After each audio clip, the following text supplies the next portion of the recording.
Welcome back to The Betrayed. I'm Gina Beck. I'm Drew Williams. And I'd like to thank everybody for subscribing and leaving reviews on Apple Podcasts and liking and commenting. I really appreciate y'all. It's something we really, really appreciate. I just want to talk about this right away because it's such a weird story. So another article came out about Natalie Grace, the supposed child, maybe adult. She has been adopted by another family. They are in Indiana. He's a pastor. They believe she's a child.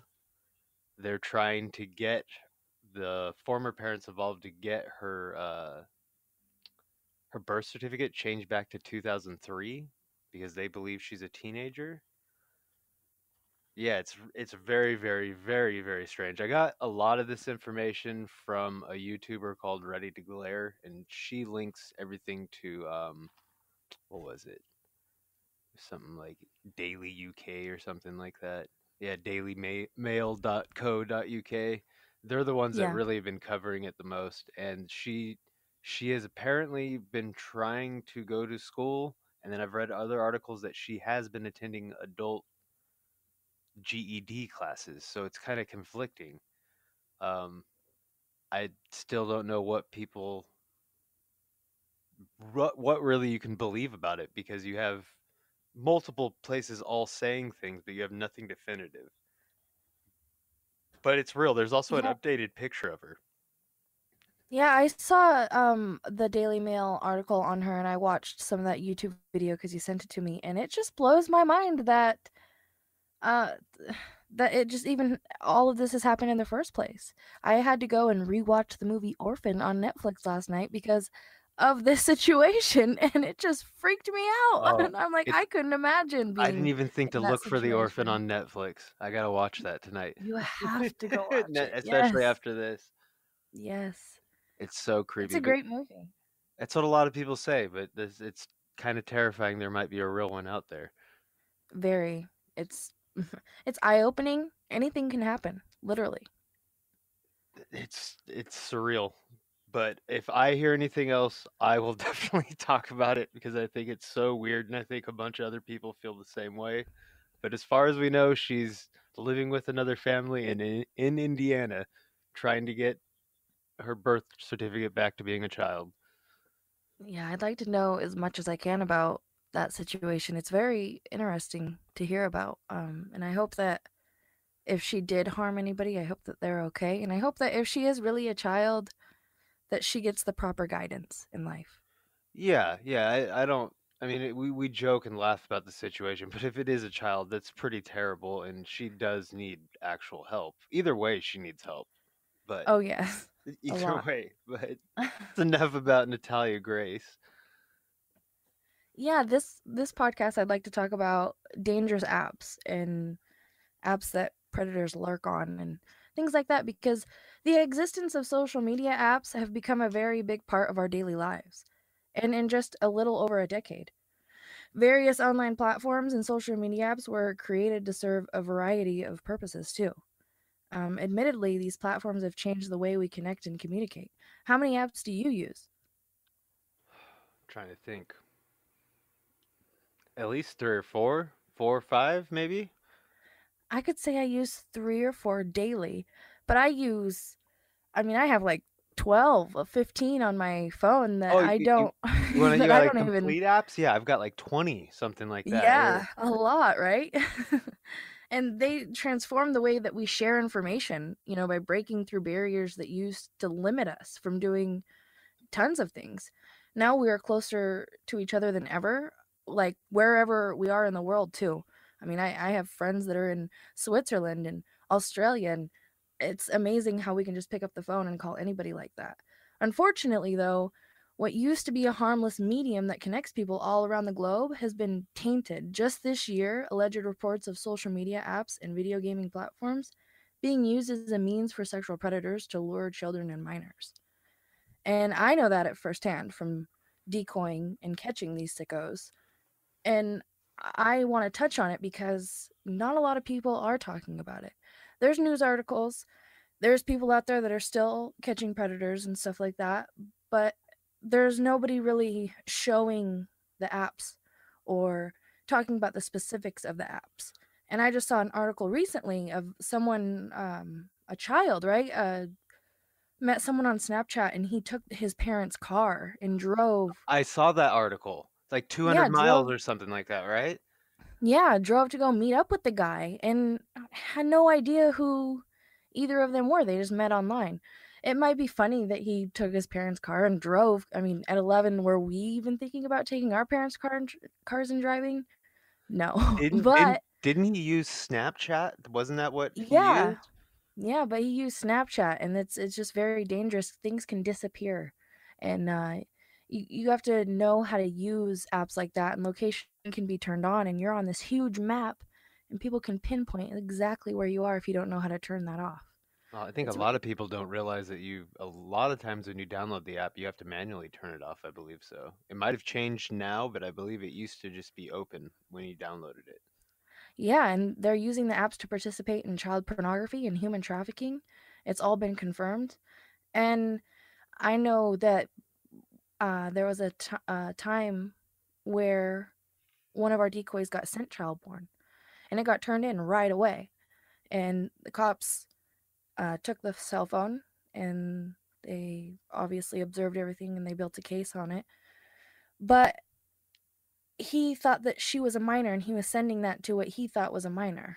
You know, that's people could send your child anything in a second and your child just opens it and looks at it and now is exposed to something they've never been exposed to before.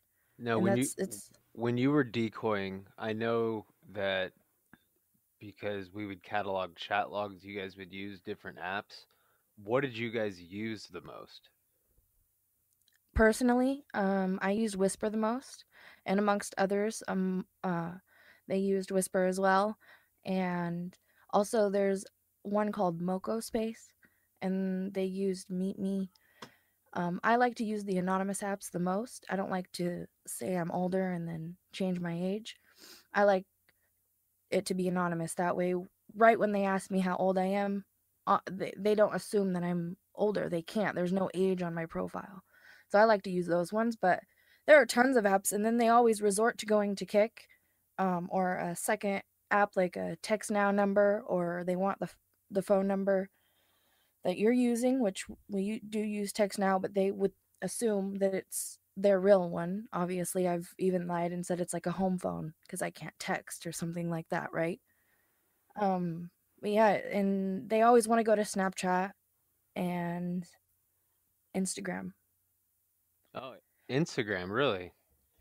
Yeah, and they like to know you're real and you have like a platform outside of right what they would think is a dating app, right? Which Whisper is meant for connecting with people anonymously. It's meant to, there's a section on it where you post like your feelings and stuff, and you're able to say things you wouldn't normally say like on a Facebook page in front of your family and friends.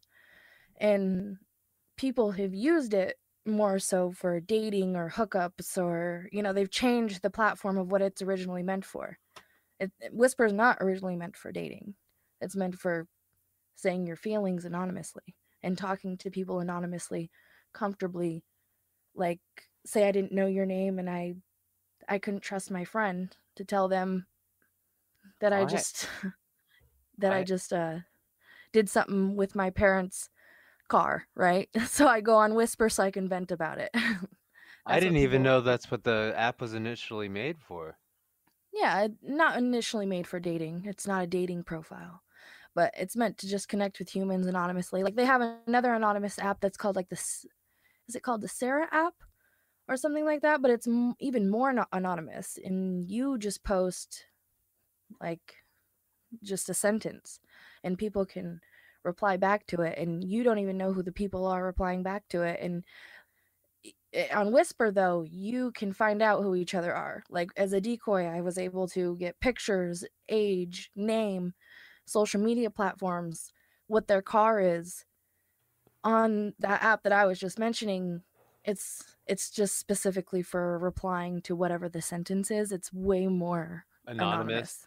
anonymous. Yeah. Okay. Interesting. Well, back in January, the New Jersey Police Department reported that there were 24 arrests of suspected sexual predators. I'm sure that there are more, but that's just what was reported.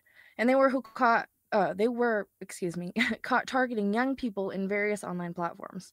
And that, not even in just New Jersey, I'm just pinpointing a specific place, but places all over do online stings as well.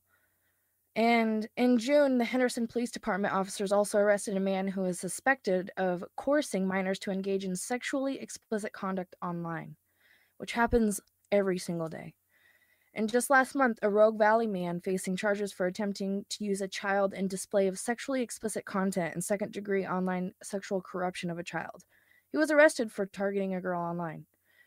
Without a doubt, these arrests threaten the safety of children and minors who use social media apps and video gaming platforms, which is why parents are encouraged to supervise their children's online activities. And there are apps out there that you can use that help you monitor your child's cell phone. So it's like you're controlling it from your phone.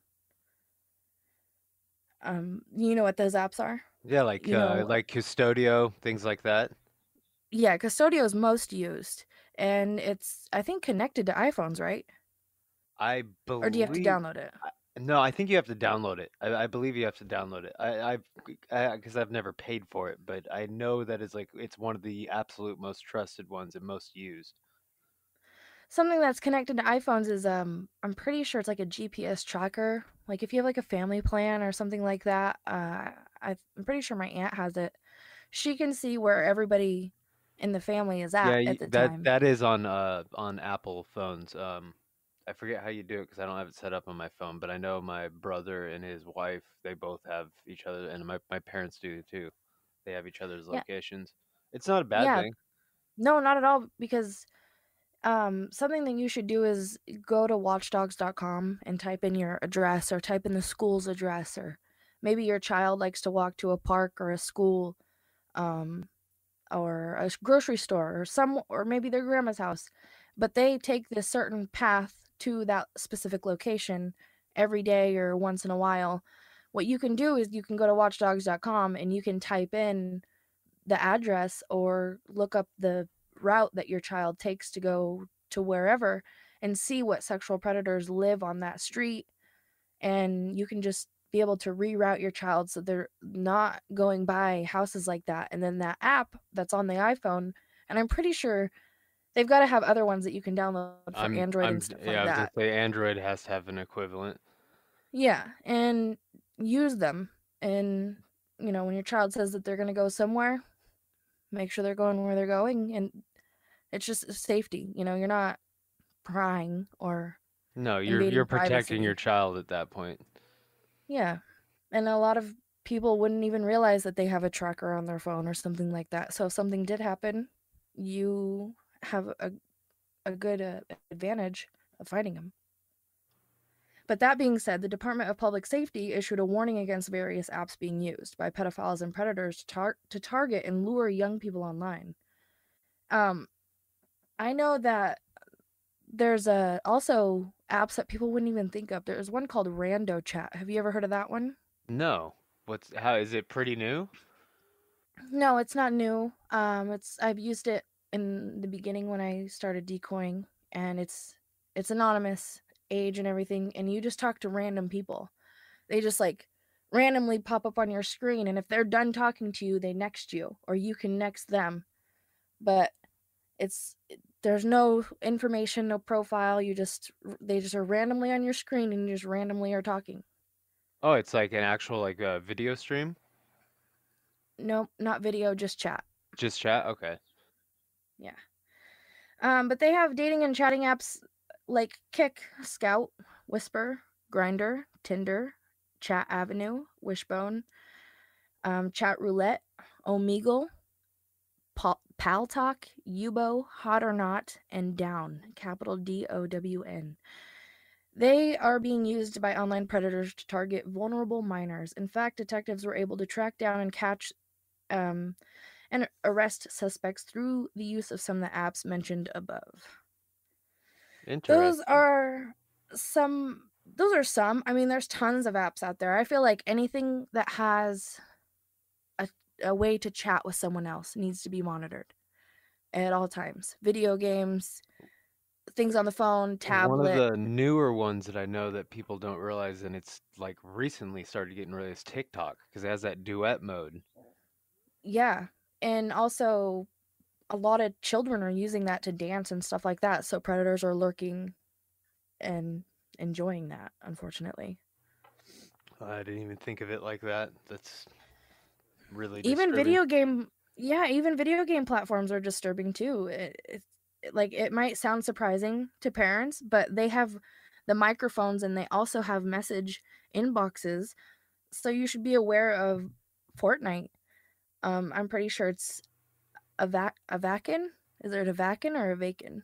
A Vakin Life? Um, You ever heard of that yeah, I game? haven't never heard of that, but I think what they're actually doing is really using the third-party Discord probably Yeah, to and talk. Minecraft too. Oh, Minecraft Um, has a whole. There was recently a YouTube video put out showing parents how to go through all the sections to make sure that their child was everything was private.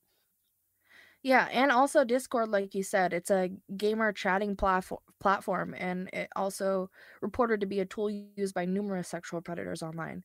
In fact, there were 7 people that have been arrested in Florida after using this app to lure a 17-year-old girl into being a sex slave. Wow, that's disturbing. And the thing that's really sad is these things are not malicious apps or programs. Like people use them for legitimate things all the time. I would say the large majority of interactions are not predators because I've got gamer buddies that are on Discord all the time. They Twitch stream through it. They do all kinds of things through Discord. But Yeah, the point is anything that your child is using that is where they are able to connect with other people, check it. Check your children's devices and be aware of what they're doing online and who they're talking to. And even people that are not online, perpetrators of child sexual abuse are not those scary men who lurk around playgrounds all the time looking for opportunities. In fact, according to the Crimes Against Children Research Center, 90% of children who are sexually abused know their perpetrator, which is really scary. 90%? Yeah. That's a disturbing number. Yeah, perpetrators of sexual abuse are anywhere and everywhere. They're charismatic, everyday people who easily earn the trust of others. They could be a staff member at your child's school. They could be your child's coach or music instructor. They could be at your church. They could be the nanny. They could be your very own family member, even. And in most cases, they are. It's just a really freaky fact to think about. Well, yeah, the truth is that sexual predators look and act like any other normal person. It can be difficult to pick them out, and there are things that almost all perpetrators have in common. They often use certain behaviors to groom a child for abuse. These behaviors are like subtle and gradual and escalating, meaning like they intensify as time goes by, and we typically refer to these as grooming behaviors. While this might be frightening to think about, knowing these grooming patterns will help you to know how to identify grooming behavior, like strengthen your parenting intuition and helps significantly lower the risk of your child being sexually abused and recognize signs of grooming behavior that happens all the time. And like a lot of common grooming behaviors that every parent needs to know is, the relationships that they're forming, because perpetrators seek to form relationships with children, and they usually spend their spare time with children and tend to be more interested in forming relationships with them than adults. They will single out one child as special and give them or give him or her extra attention and gifts as a way to form a bond between them. They will take a special interest in a child's look and dress, and they may take excessive pictures of the child too. Interesting. So excessive photography is a common feature. Yeah, There is a large amount of men who get caught with child pornography every day. And it's men who also use the child pornography on the dark web, and they get it from the dark web as well. The dark web's very scary. Oh yeah, that's a whole nother subject. We could do a whole like Yeah. three-part series on that. But that's Something that I think is really good to know is perpetrators will try to test the boundaries of your child's comfort levels. Sometimes they will tell like um sexualized jokes to see how the child will respond, you know? And they may try to play sexualized games such as like the truth or dare or strip games, or um there was even a lot of I saw something where a lot of men do use the whole Netflix and chill. Like let's just sit down and watch Netflix, you know, and just hang out. And then in a specific article that I read recently, a man groomed a girl online, got her just to watch Netflix with him, and he raped her. You know, something that they want to do with them usually leads to that. yeah, especially if they can get into a house or into a hotel room or something like that. Yeah, they'll see how the child reacts when they enter their room or normal places where children are expected to have privacy, such as the restroom, too. Perpetrators thrive in secrecy, and testing boundaries helps them know if they can continue without being caught. It's disgusting. They also will test the boundaries to touch your child. They usually begin with non sexual touches, such as high fives and hugging. They may slowly progress to inappropriate touching, such as accidentally grazing a private part of the body, just to see how the child will react. They may kiss or have the child sit on their lap too. I know of a man who would dress in costumes at weddings, specifically because he wanted the children. He knew children would be at the wedding, but specifically because he wanted them to be attracted to him and to be surrounded to him and sit on his lap and touch his costume. Maybe it was furry or something like that. And it's just disgusting. Like, men have an agenda. And Did he end up getting caught too? yes, he did. But they have an agenda when they are groomers. So you have to really be aware of who is trying to spend time with your children in an odd way. Not everybody's a predator. You know, you don't have to be suspicious of every single person that comes into your life or your child's life. I mean, they're not all bad, but just be aware of Who who's who you're touching letting them and in? stuff like that. Yeah, it's just common sense. The thing to know is they will move from very innocent touching to and progress to more sexual touching, and in order to test the reaction of the child. Just so disgusting. Yeah, the entire And thing's gross. Turns my stomach. yeah, even when they use intimidation in order to keep the child from telling another person about the abuse, that is the most disturbing part, because they will begin by testing the child's reaction and uh like to being blamed for something simple. They will see if the child pushes back or tells an adult, and then they will progress to threatening the child or causing a child to feel a sense of guilt. I hate that the most. When they make, like, being a decoy, they had made me feel guilty so many times. And I was pretending, you know, to be a child, and I still was feeling those feelings, but You're I was obviously, I'm an adult and I know how to work with that and how to respond to that, but it's just disgusting that talking to a child that way, they would not know better. You know, they would not know how to cope with those feelings. They would feel guilty, and Well, it seems like it's scary. guilt's just a very powerful tool in general. I mean, and why Yeah. wouldn't a predator use it? Yeah, they often use fear or embarrassment to keep a child from telling a person about the abuse too. They may use statements such as "no one will believe you" or threaten them with danger, or danger to someone they love, to keep them from telling anybody. And often share sexualized material in order to normalize sex with the child too. I know that as a decoy, they would try to send me sexual material, and sometimes they would say, "Oh, it was an accident," just to see my reaction, or what do you think of it? Or they would say, do you know what uh like being a dom is? Oh, go Google it and tell me what it says. Just to like Like see if, leading questions and stuff like that. yeah, to see what I think about it, if I would do it, and my reaction to it.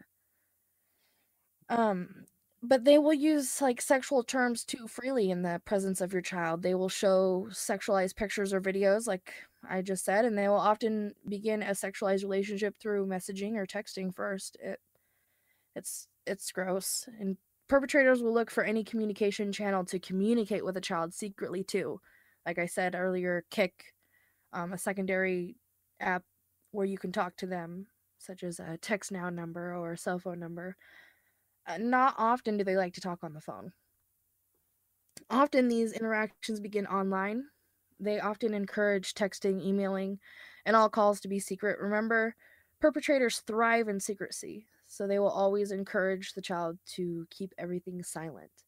I was um, watching something the other day, and he was encouraging the child to not go on vacation with his parents and stuff like that. Like, how disgusting is that, to have a full grown man telling your child not to go on vacation with you and just be guilting her into not doing family stuff? And like, that is, It just shows you how sociopathic and like selfish they are. I mean, it just turns my stomach when you tell me this type of stuff. yeah, those are the main things that you can, or the main signs that you can, like warning signs you can see when it comes to your child being groomed. And you were speaking on a app, not an app, but a website, Reddit, right? Yeah, there's forums are becoming more often places for people to target, more often teenagers than actually like prepubescent teens or anything like that. But there was a you can look it up. There was a cult called Cantelmoism, and it was based around this guy named Chris Cantelmo, and he was apparently somewhat successful. He owned a some type of chemical company, and he started up on Reddit a forum. I don't remember what the initial title was, but he was spending thousands of dollars a day gilding, which is a term they use on there. They have their own cryptocurrency on there, and the more you interact and someone gilds you, you can get like you can unlock the premium features. And people were doing the interactions with this guy to get like 2, 3, 5 years of premium membership from the gilding interactions. And they had an internal audit, and they estimated he had spent upwards of like $70,000 on Reddit badges. And Wow. then he later on was he spent upwards of $100,000 trying to recruit new members, which were mainly teenagers. And his whole thing, like, he went from being an atheist to this guy, and he believed that the hallucinogenic drug DMT, which is also called the spirit molecule, cured cancer and AIDS, and he wanted everybody to be on DMT. um, Reddit oddly kind of let this guy get away with it for a while because he was giving them so much money. They eventually shut it all down, but he was getting to the point where he was actually like cash apping people money. He was paying for tickets for teenagers and young adults to fly to where he was at. Uh, he paid up to like $15,000 worth of college tuition for a couple people. And he's still out there. He's still out there trying to get people to come hang out with him. It, they're everywhere. This guy is just one person. That's insane. $70,000 on wow. On cryptocurrency. For a cryptocurrency, it only unlocks features on Reddit, which I get if you're really into Reddit and using that, I could see why it's valuable to you. But It's a lot. yeah, Either way, yeah. yeah, it's a lot of money. But it's really creepy that Reddit kind of just let it go on for a while. They eventually Yeah. did ban the subreddits and the Reddits that had to all do with it. Now there's like a bunch of Reddits like warning people of what it is and stuff like that. But It was named at his name was Chris Cantelmo. It was Cantelmoism was and they had the children of Cantamo or the children of Chris. Those were the ones that were receiving gifts from him. It's crazy. Very. um, I don't use Reddit. I don't know much about Reddit, but when I heard of that story, I thought the same thing. Like, just wow, this guy. I mean, you Like, never know, like, and there's always new stuff. I mean, Reddit's been out for a while, but I didn't realize yeah, how active teenagers were still on it. I for some reason had the right. impression that It's still popular, very it's right. very popular. Mm-hmm. I assumed that they're like demographic, like aged, but I guess they're still getting new people on there. So, and Reddit, I don't think is a bad thing. You just got to watch what's going on there, and especially if your kid's Yeah, getting thousands of dollars from some weirdo on the internet, it's probably a red flag. especially yes. And like we were talking about earlier about Snapchat, right? Um, in Cache County, a man deceived a teen girl on Snapchat before raping her. And I kind of wanted to touch on that because it related with Snapchat, and it's just a very dangerous app. It happened in Salt Lake City, in Cache County. He was charged with rape of a child after investigators say he lured a 13-year-old girl to his apartment. And according to a probable cause statement, 20-year-old Tristan Todd Larson posted as a middle school student on the Snapchat messaging app. So he lied. Investigators said he sent messages to the teenage victim who believed Larson was a female classmate. The probable cause statement alleges on June 22nd, when the victim went to visit the person she was chatting with, Larson opened the door of his North Logan apartment, pulled the girl inside, and tied a bandana around her mouth before he raped her. North Park police arrested Larson on July 10th. And Law enforcement, he was 20 years old. I'm sorry. he was, yes, 20 years Okay, old, I'm but he sorry to lied. interrupt that. No, you're good. But yes, he lied and said he was a female classmate. Yeah. But law enforcement warns all children can be vulnerable to this type of crime that begins in cyberspace. Um, I've read a lot of reports of what's happening to our kids in our state, and it can turn your gut, said Alan Connor, the regional supervisor of the Internet Crimes Against Children Task Force, a division of the Utah Attorney General's office. It is a big problem here in Utah. Connor said parents should pay close attention to the interactions their children have on social media, where predators are lurking. Not only in Utah, but it happens everywhere. That is where the predators go to start grooming these kids to get them to trust them. They're only there for one reason, and that's to get our kids and abuse them. All too often, kids are deceived by adults hiding behind an online persona. If somebody comes to you across the app and says, "Hey, I'm so and so's friend," you don't know that. How do you verify that? Parents are urged to be educated about the latest technology so they can be the first and most important line of defense against predators who are a mere click away from their kids. Keep an eye out and know the apps. We can't be too careful. Did And did they? Larson was Oh, I'm sorry. go Keep ahead. going. Larson was denied bail. He faces 5 years to life in prison, which is to me not enough. Yeah, because he's not Um gonna get life. yeah. Now, I, did they go into any description how he tricked her? Because I mean, with yeah. Through Snapchat he targeted her and he said that he was a female classmate. we, but how did he? Did they give in description like how did he send snap videos of another girl? Like that's just what I'm curious on. Like They how didn't give description in that. I'm sure that the girl that he was pretending to be didn't have a Snapchat, or obviously the girl didn't know of her Snapchat if she did have one. He probably didn't have to send a picture, because children are vulnerable and they're gullible. And if the Snapchat username says, um, I don't know, Lindsay 99, and her name's Lindsay, and then I mean, it's a child, it doesn't take much to make a child believe what you're saying.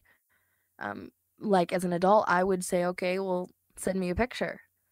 That's something that you need to teach your children is, all right, if this person says they're so and so, have them prove it, or just wait and talk to them at school the next day and make sure it really was them before you reply back, or, you know, get the proof picture.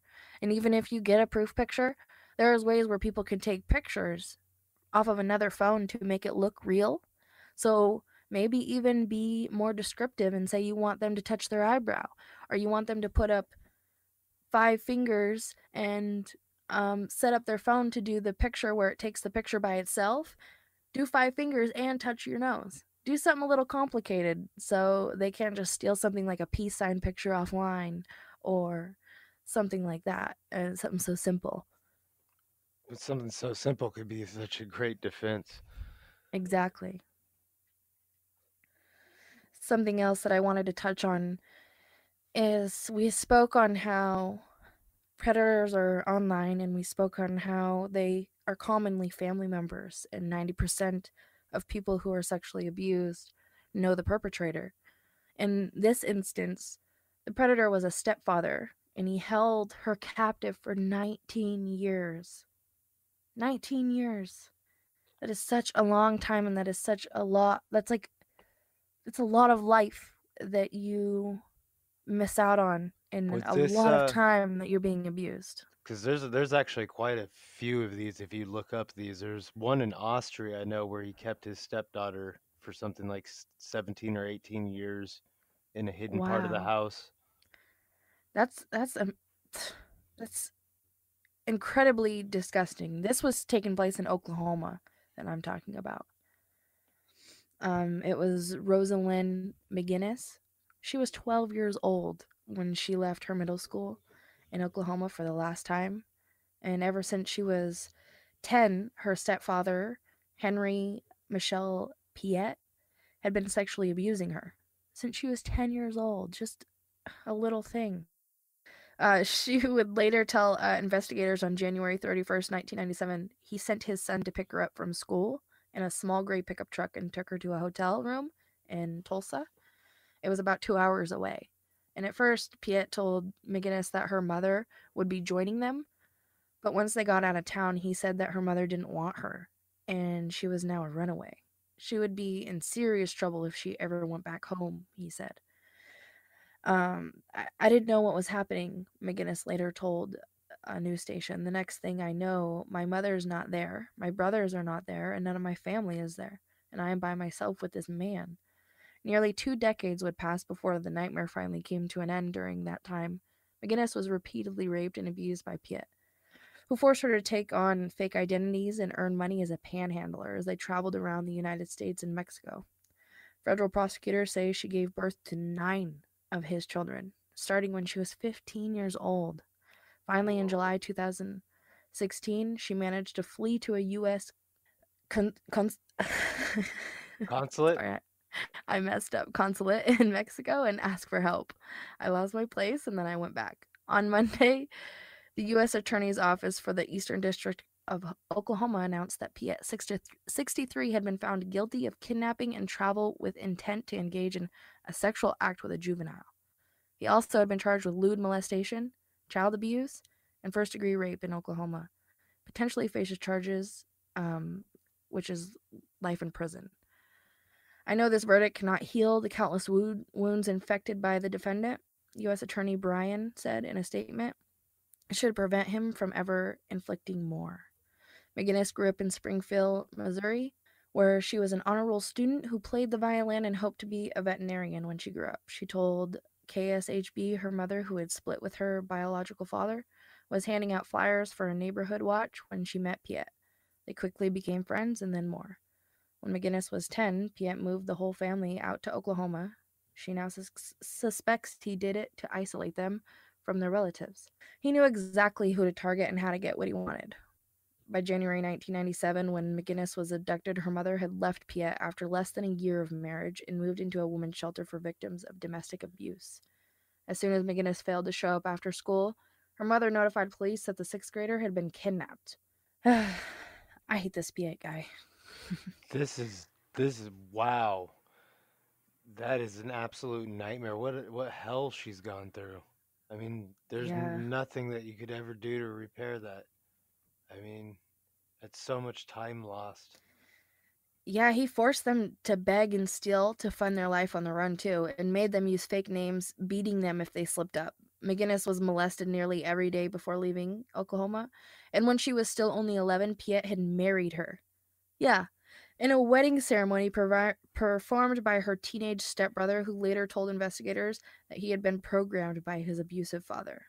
Yeah, Wow. she had a she had a miscarriage too, also, while on the road, and after he got her pregnant, That she is, just I'm, I don't even know what to say to some of those things. It's just, she delivered her first child in the back of a van in Mexico. She's been through hell. Yeah. that is, I, I don't even know what to say to that. It's just, it's disturbing that humans can do that to another human. I mean, to anything living, but to do it to another human is just, Yeah, but one day in early 2016, McGinnis took her children to stock up on groceries in a supermarket. At the checkout, she discovered that she was short on cash, and an English speaking couple in line behind her picked up the bill and they struck up a conversation with her. From the start, the couple who asked to identify them was Lisa and Ian, and because of safety concerns sensed something was off. Just as they were like starting to form a friendship with McGinnis and her kids, Piet moved the family to a ramshackle home in a remote village in the mountains, but the couple stayed in touch. One day they were visiting the hideaway. Piet accidentally revealed that he was 62 years old. Lisa, who knew that McGinnis was 32 at the time and had a teenage son, started doing the math. This is wrong. There's something seriously wrong, she was thinking. And as soon as she could be sure that Piet wasn't listening, Lisa told McGinnis that she knew something was up and offered to help. Weeks later, when Piet passed out from drinking, McGinnis told her children to quickly grab some clothes, then called a taxi to take them to the couple's home.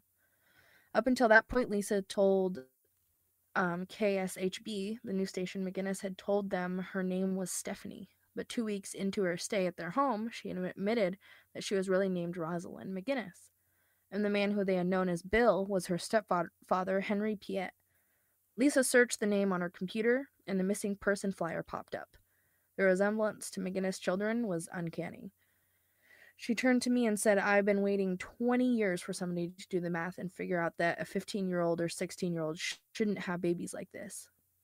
McGinnis showed up at the U.S. consulate and with 8 of her children in July 2016 and was later reunited with her oldest son. While the family was settling into life back in the United States, the FBI began investigating Piet. In September 2017, he showed up at the U.S. Embassy in Mexico City asking to get a new passport and was finally arrested. Finally. It took long enough, huh? I wonder That is part of the so reason why crazy. they stayed down in Mexico is because the age of consent in most in places in Mexico is 12. I wonder if that had to do Oh, with some. yeah. Yeah. Because when interviewed by the FBI and Wagner County District Attorney's Office, Piet claimed that he thought McGinnis was emancipated at 12 and had gone with him willingly. Court records show he admitting to having sex with her when she was underage, fathering 9 children with her, and hitting her with a baseball bat and breaking her arm. But he also remained defiant, insisting to investigators that he wasn't a monster, and later telling a reporter from Fox 23 that 99% of the allegations were lies. I never raped any children, he said. I made love to my wife. We were married. Yuck. Ugh. After Piet, right? After Piet's arrest, McGinnis told people that the word relief wasn't enough to sum up what she was feeling. My children and I suffered daily as a result of this predator's abuse. She said, now we look forward to continuing our newfound life of freedom and moving forward, having a lifetime of happiness and success. I wish that family the most blessings on the planet. Like that is, they they lived through enough hell. They should have nothing but good things coming to them. Like so much good karma's got to be coming to those that group of family. Yeah, it's disgusting and gut wrenching. Just to even talk about. I uh, uh I've heard way too many stories of abductions like that where they're held captive for years. There's even a movie that's based on a true story. I don't know if it's still on Netflix or not, but it was. And he had held her captive and gotten her pregnant and kept her in a like the gardening shed outside. She finally got away, but how she got away was she pretty much coached the baby, and she actually lied and said it was a boy and it was actually a girl.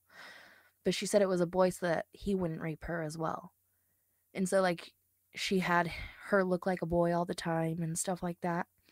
And she coached her into playing dead, like pretending that she got way too sick, and then she rolled her up in the carpet that was in the gardening shed, and told him, and like, acted dramatic, and like her baby just died, and it was very believable. And he took the carpet and with her inside. He didn't even check or anything, and he just put it in the back of the truck and said he'll take care of it. And she coached her into how to get out of it when she's in that situation. And so as he was driving down the street, the little girl started to get out of the carpet and wiggling and shuffling around, doing what she could. And she finally got out. And as they were at a stop sign, he heard that she was getting out. And she jumps out of the truck, and there was a person walking their dog. And he started to get out to chase her, and she was running, freaking out, yelling, screaming at this person with the dog. And he just got back in his truck and left. And the child was now in the hands of this person with the dog, and was able to contact police and save the mother who was in the gardening shed, and he was taken away. Yeah, there's been a few of those in the last few years. We had one in California out in Antioch where the guy kidnapped, it was him and his wife kidnapped her as a child. He fathered children with her. He would even take her into Berkeley, and like he was like a evangelical meth head, so he would go down there and talk Jesus. And there's a bunch of them. There was that other guy that had three girls chained in three different rooms in his house, and he was like active Wow. member of his church. That was somewhere in the Midwest. There's been a bunch of those lately. Makes you wonder how many of them are still locked up. Disgusting. I agree. Numerous amount, unfortunately. There's something that I wanted to touch on before we end this here. So there was a cop and a minister who was using chat apps to lure children for sex. And not only them, but there was multiple others, because recently they did this online sting, and child predators from across the region had contacted the I guess the bait, right? But half of the men accused are from New Jersey, 7 are from New York, and 1 is from Pennsylvania. The sting operation spanned 1 week and was executed by a multi-agency task force that included the Bergen County Prosecutor's Office and the State Police Homeland Security, investigations in the FBI, along with others. So it was a big deal, it was a big bust. The arrests were made over a 5-day period in which one accused man drove over 100 miles to meet a person, which he thought was a child. Despite the high number of arrests, Grewal acknowledged that many more child sex offenders remain in the area. Of course, they're never ending, I feel like. If we extended the Go ahead. I was say, it's just like you said, type in on Watchdog, see how many Oh, registered, and then probably double that number of who's not registered. exactly. Like, if we extend the investigations, we could catch 16 people a week, Grewal said. I probably do more. The alleged predators came from 3 states in all walks of life, including from positions of power and trust with families and children. Ugh, disgusting. A Ridgewood police officer who was arrested last week was among the accused. Here's what parents need to know about apps allegedly used in child predator sting. Allegedly, I would say it's pretty it's not allegedly. They do. Period. um But a Paterson girl, 15, found in Ohio after a man allegedly abducted and raped her. Parents, think before posting photos of your kids on social media, it says. The focus was on the protection of our most vulnerable, our children. Um, Roger Arrow, 37, a traveling minister from Philadelphia, was charged with attempted criminal sexual contact with a 14-year-old girl. Kevin Roth, 26, a high school teacher from Nanuet, New York, was charged with second-degree luring of allegedly trying to get in contact with a 14-year-old boy. Ahoho Koosman, who has been accused of possessing child pornography at least twice in 5 years, was also among the mugshots. Last April, Jason Kaiser was charged with possession of child pornography in an amount less than 1,000 files. He was charged with possession of child pornography in 2014 as well. At the press conference, 14 of the 16 accused predators' mugshots were shown on the aisle for those in attendance. In the gallery was a spectrum of race, age, and background. So it's all walks of life. Like it says, you never know who is a predator and who's trying to meet children online as well. Like, it literally can be anybody. But I'll put this link in the description below because it has a list of names and age of all these men who are caught. And I'll go ahead and put in the description as well the other links that we use to get the facts Yeah, that we said in absolutely. this pod, and then the stuff on Reddit and everything else. I think if you guys want to check out those things for yourselves, you definitely should. And the YouTube video, because that was very informative about Natalie and her situation. I Yeah, really enjoyed ready that to YouTube glare. video. Yeah, ready to glare. She's awesome. Yeah. Yeah. So, is there anything else you would like to touch on? No, my gut's just turning from talking about all this. It just every time we Mine get on this too. subject, even though we dealt with it for so long, we just think about the people locked in 2 decades worth of hell and things like that. It's just ugh. Yeah. And throughout doing all of this, I think one of the worst situations I've been in, that was emotionally, it pulled on my heartstrings, was the man who came to meet me, and he tried to get me to sneak out of the house, and we did a background on him, and he had just gotten released from raping and kidnapping a 6-year-old. That Ugh. right there, like, why did he get out? Why was he able to get out? And then do it all over again, trying to coerce a young girl out of her house. It just repeating the cycle. He didn't learn. He didn't learn Well, anything. it And goes down to that argument where like you have these people who think that they can go through therapy and change it, and it's like where I think it's more hardwired, like because you can't have a sexuality for a child, but they have a wired fetish for children that you can't unwire. exactly, uh, and it takes us as humans who are not like that and who care about our future and our kids' future to be aware and to do what we can to put a stop to that, because it is the parents' fault if your child is on a phone talking to predators. Period. You should monitor your kid's device, or you should not give them a device to be able to talk to people like that. Don't introduce them to your device at a young age, even. A device should be used for what it's used for. And if you want your child to learn that, you need to show them that. Not be sitting on your phone all day, because then they're going to want to sit on your phone all day, and then Set they're the going to want to sit on example. their own phone all day. Exactly. So, or even not that, but not even the parents, but they're exposed to the things like that from their friends as well, which you can't help, right? You want them to have that social life. You can't help what their friends introduce to your child at their house, but you can teach them, and you can teach them that, they can wait. They can wait to have those things. There's so many other things that they can do. Or teach them the danger so that they don't have to go through that, and learn about the tool that you have.